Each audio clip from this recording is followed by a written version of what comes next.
नमस्कार दोस्तों, ऋग्वेद के प्रथम मंडल की 48वें सूक्त में आपका बहुत बहुत स्वागत है। आज हम लोग पढ़ने वाले हैं सूक्त नंबर 48, देवता उषा। तो चलिए शुरू करते हैं। हे स्वर्ग पुत्री उषा, हमारे धन के साथ प्रभात करो। हे विभावरी, विभावरी का मतलब है रात, तो हे विभावरी पर्याप्त अन्न के साथ यानी पर्याप्त भोजन के साथ प्रभात करो। हे देवी, तुम दानशील होकर पशु रूपी धन के साथ प्रभात करो।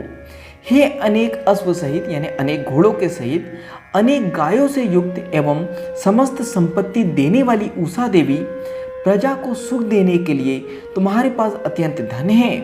तुम मुझ सत्य भाषणकर्ता को बल एवं धनवानों का धन दो, यानी तुम मुझ सत्य भाषण यानी मुझ पर जो मैं हमेशा सत्य कहता हूँ, सत्य कहने वालों को हमेशा बल एवं धनवान दो, यानी कि पैसे दो, धन दो। रथों को प्रेरणा देने वाली उषा देवी प्राचीन काल यानी पुराने समय में प्रभात करती थी और अब भी प्रभात करती है। जिस प्रकार धन के इच्छुक लोग समुद्र में नाव चलाते हैं, उसी प्रकार उषा के आने पर रथ तैयार किए जाते हैं। हे उषा, तुम्हारा गमन आरंभ होते ही विद्वान लोग धन आदि के दान में दत्तचित हो जाते हैं। दत्तचित यानी एकाग्र हो जाते हैं।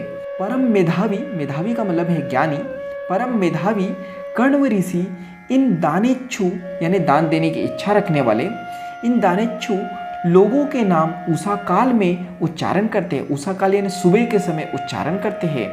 उषा घर का काम करने वाली योग्य गृहिणी के समान सबका पालन करती हुई, गमनशली प्राणियों को बूढ़ा बनाती हुई, पैरों वाले प्राणियों को चलाती हुई और उड़ाती हुई आती है।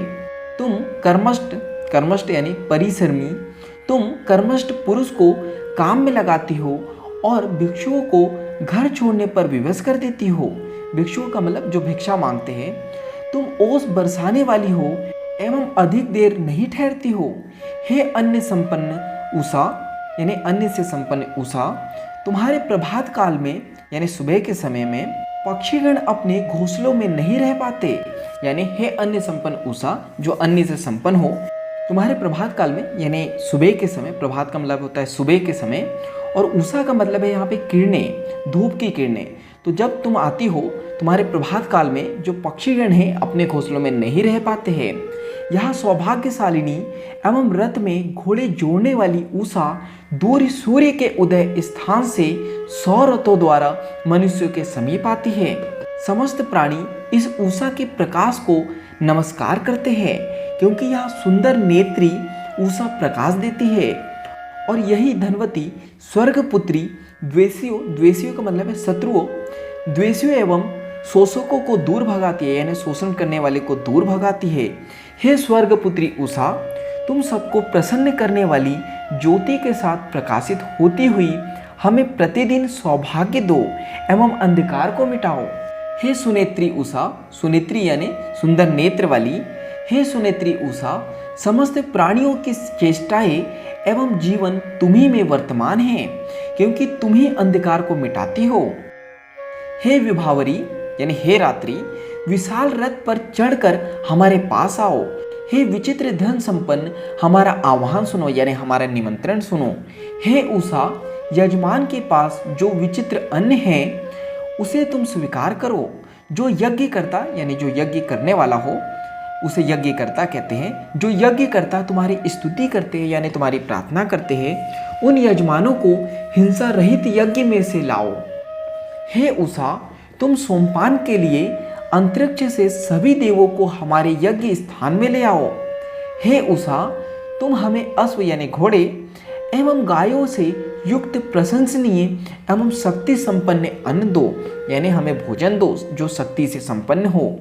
जिस उषा का प्रकाश शत्रुओं का नाश करता हुआ कल्याण रूप में दिखाई देता है, वह हमें सबके द्वारा वर्ण करने योग्य सुंदर एवं सुखदायक अन्न प्रदान करे। हे पूजनीय उषा, तुम्हें चिरंतन प्रसिद्ध ऋषियों ने रक्षण एवं अन्न के लिए बुलाया था।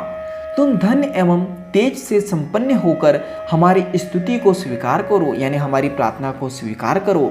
हे उषा, तुमने आज प्रभात के समय यानी सुबह के समय आकाश के दोनों द्वारों को खोल दिया है इसलिए हमें हिंसक रहित एवं विस्तृत घर के साथ साथ यानी फैला हुआ घर के साथ साथ गायों से युक्त धन प्रदान करो।